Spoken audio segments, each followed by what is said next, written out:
السلام علیکم ورحمۃ اللہ وبرکاتہ۔ JCERT ڈیجی اسکول میں آپ سبھی کا دلی خیر مقدم ہے۔ میں محمد سعید عالم۔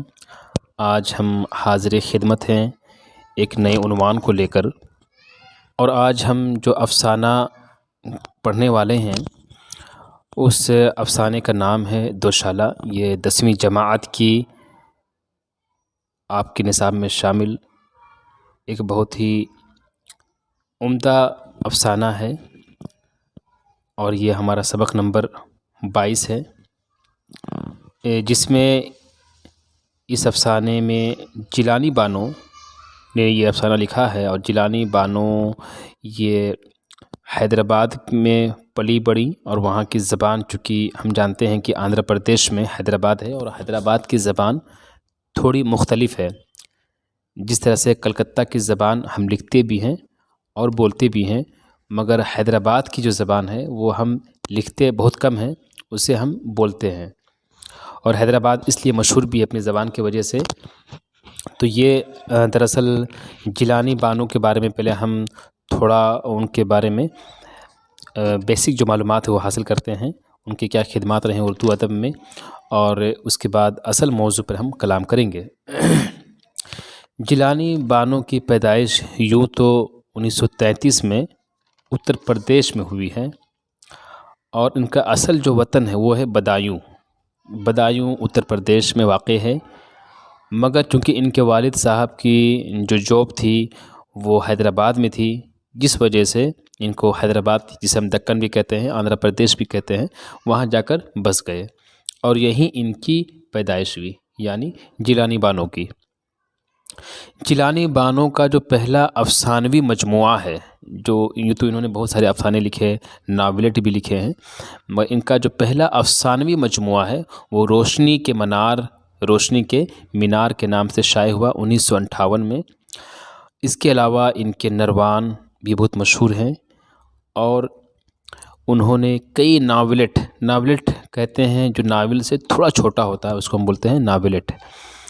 تو انہوں نے کئی ناولٹ بھی لکھی ہیں، جن میں جو مشہور ہوا وہ ہے جگنو اور ستارے۔ اس کے علاوہ نغمے کا سفر، یہ دو مشہور ان کے ناولٹ ہوئے، اور ان کے دو اور ناول ہیں جن کی وجہ سے جیلانی بانو مشہور ہوئیں، اور آج ان کا جو نامی ہے وہ ان کے یہ ناول جو ہم بیان کرنے والے ہیں وہ ہے ایوان غزل۔ ایوان غزل کے نام سے انہوں نے ایک ناول لکھا جو بہت مشہور ہوا، اور بارش کے سنگ، یہ دو بہت مقبول ہوئیں۔ جیلانی بانو کے افسانوں اور ناولوں کا اصل موضوع وہ حیدرآباد کے زوال کے بعد جاگیرداروں کی بکھرتی ہوئی زندگی سے ہے، اور جیلانی بانو کو اپنی زبان پر، اپنی بیان پر کافی مہارت، قدرت حاصل ہے۔ اس کے علاوہ وہ حیدرآباد کی جو مخصوص زبان ہے، جو کہ بہت ہی مختلف زبان ہے، اس بولی کا وہ استعمال بھی کرتی ہیں، اور بہت ہی اچھے انداز میں اس زبان کا یہ کہہ لیجیے اس کا بہترین طریقے سے استعمال کرتی ہیں۔ یہ جو شہر ہے حیدرآباد، وہاں کی ایک الگ زبان ہے، اور چونکہ ہم جانتے ہیں کہ حیدرآباد ایک تاریخی شہر بھی ہے جسے قلی قطب شاہ نے بسایا تھا، اور یہیں پہ چار مینار بھی واقع ہے، اس وجہ سے بھی یہ شہر کافی مشہور ہوا، اور یہیں پر جیلانی بانو پلی بڑھی، اور یہاں کی جو آب و ہوا ہے وہ بھی بڑا خوشگوار ہے۔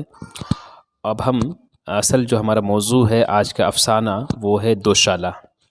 یہ دوشالہ کیا ہوتا ہے یہ بھی جان لیتے ہیں پہلے ہم۔ اس افسانے کا جو موضوع ہے وہ ہے کہ ایک خاتون، ایک بوڑھی، وہ جو ہے دوشالہ ایک طرح کا سمجھ لیجیے لحاف، رجائی، جو پہلے ہمارے بزرگ، ہمارے پرکھ جو تھے، دادا دادی، وہ لوگ اپنے گھروں میں اس طرح کی چیز رکھا کرتے تھے۔ اور وہ صرف یہ دوشالہ صرف یہ نہیں کہ یہ جو ہے ایک مطلب کہ پرانی چیز ہے، بلکہ اس دوشالے میں کئی چاندی کے کام بھی کیے ہوئے تھے، جڑی بوٹی کے کام کہہ لیجیے، جس کی وجہ سے اس دوشالے کی قیمت اور بڑھ جاتی ہے۔ تو یہ کہانی، یہ افسانہ، جس میں گھر کے بڑے بزرگ جب کسی کو تحفے تحائف دیتے تو اس کو کس طریقے سے اس کو قیمتی سمجھتے اور اس کا جو ہے اس کا تحفظ کرتے، اس کو بچاتے اور کئی سالوں تک اس کو بچا کے رکھتے۔ اب دیکھیں اس کی شروعات یہاں سے ہوتی ہے کہ آخر سرور کے سمجھانے سے اماں جان، جو اس کہانی کا جو کردار ہے، اماں جان جانے کی راضی ہو گئیں کہ ان کو جانا ہے۔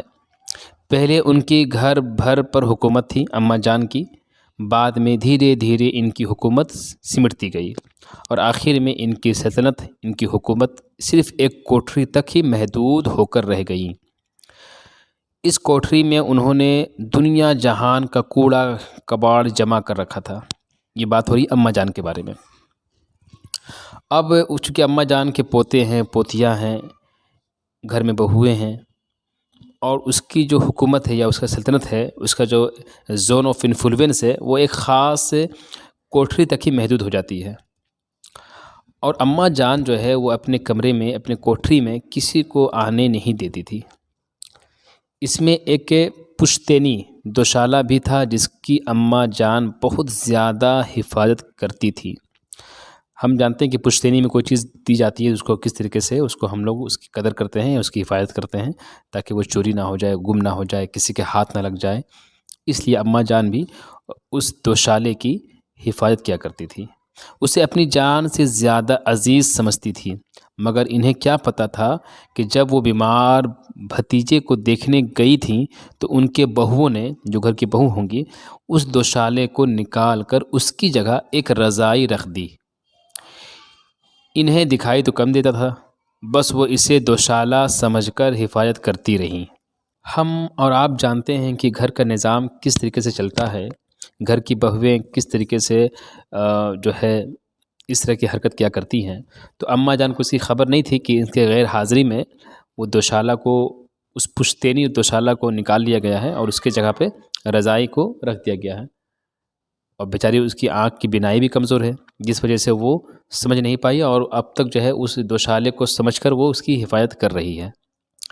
پھر انہیں پاکستان میں رہ رہی اولاد نے بلایا، جو اس کی کوئی اولاد ہوگی اس اماں جان کی جو پاکستان میں ہوگا، تو وہ جب اسے اپنی اماں کو پاکستان بلاتا ہے اور اماں جان کوٹری کو تالا لگا کر پاکستان جب وہ جاتی ہیں، اس اطمینان کے ساتھ کہ چند دنوں بعد واپس آ جائیں گی، انہوں نے کوٹری اپنی بہو کے حوالے کر دی۔ اب توقیر نام کا ایک بندہ ہے، اب توقیر نے جو ہے اس کا، یہ بندہ نہیں ہے بلکہ یہ پوتا ہے، توقیر نے دادی سے دوشالہ کے بارے میں پوچھا کہ وہ انہوں نے کہاں رکھی ہے۔ تو جب توقیر چونکہ اس کا پوتا ہے، وہ اپنے دادی سے پوچھتا ہے کہ وہ دوشالہ کہاں ہے، کہاں رکھی ہے۔ اس پر اسے ماں جو ہے ڈانٹ ڈپٹ کرتی ہے۔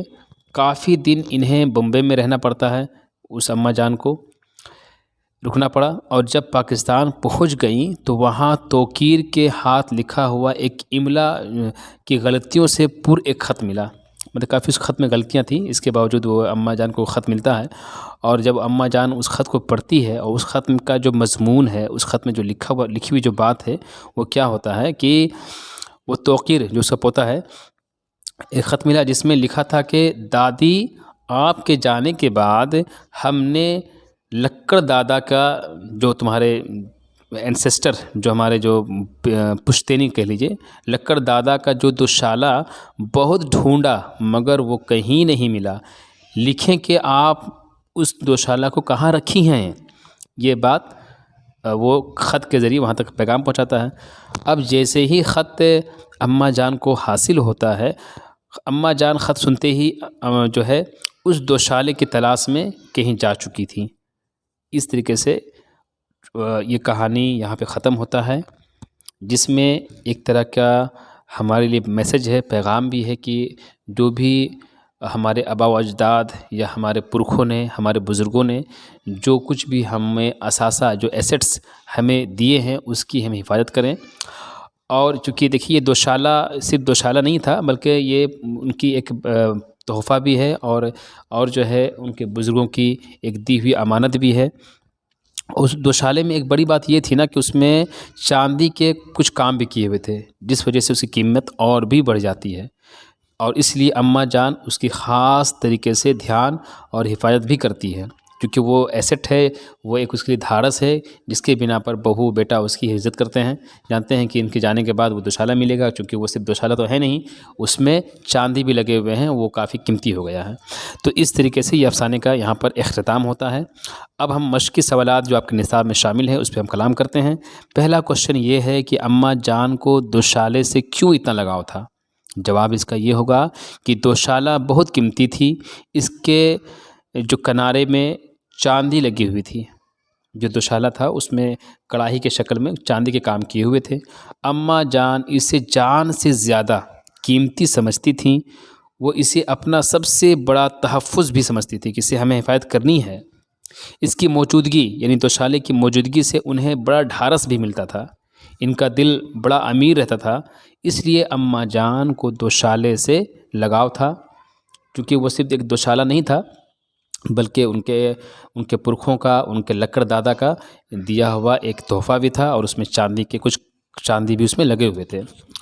کوشچن نمبر 2 ہے کہ اماں جان دوشالے کی حفاظت کے لیے کیا کیا تدبیریں کرتی تھیں؟ تدبیر مطلب حکمت، ٹیکنک، کس ٹیکنک سے وہ اس کی مطلب کہ اس کو تحفظ کرتی تھی، اس کو بچاتی تھی۔ وہ اپنی کوٹھری میں کسی کو نہ آنے دیتی تھی۔ دوشالے کو انہوں نے 4 تہہ کر کے صندوق میں سب سے نیچے رکھ دیا تھا۔ وہ ہر وقت ہوشیار رہتی تھی، جیسے چور ڈاکو ان کا دوشالہ چرا کر نہ لے جائیں۔ وہ اس کی حفاظت کے لیے طرح طرح کی تدبیریں کرتی تھی، جیسے کہ ہم نے آپ کو پہلے بتایا کہ وہ اپنی کوٹھری میں اپنا ان کا جو کمرہ ہوگا اس میں وہ کسی کو آنے کی اجازت نہیں دیتی، کوئی انٹری نہیں کر سکتا تھا، کیونکہ اسے پتہ تھا کہ بچے آئیں گے، گھر کی بہویں آئیں گی تو ہو سکتا ہے کہ یہ دوشالہ یہاں سے غائب ہو جائے اور یہ جو قیمتی جو اثاثہ ہے وہ گم ہو جائے گا۔ اس وجہ سے وہ اماں جان اس کی حفاظت کرتی اور کافی ہمیشہ ہوشیار رہتی چور ڈاکو سے بھی۔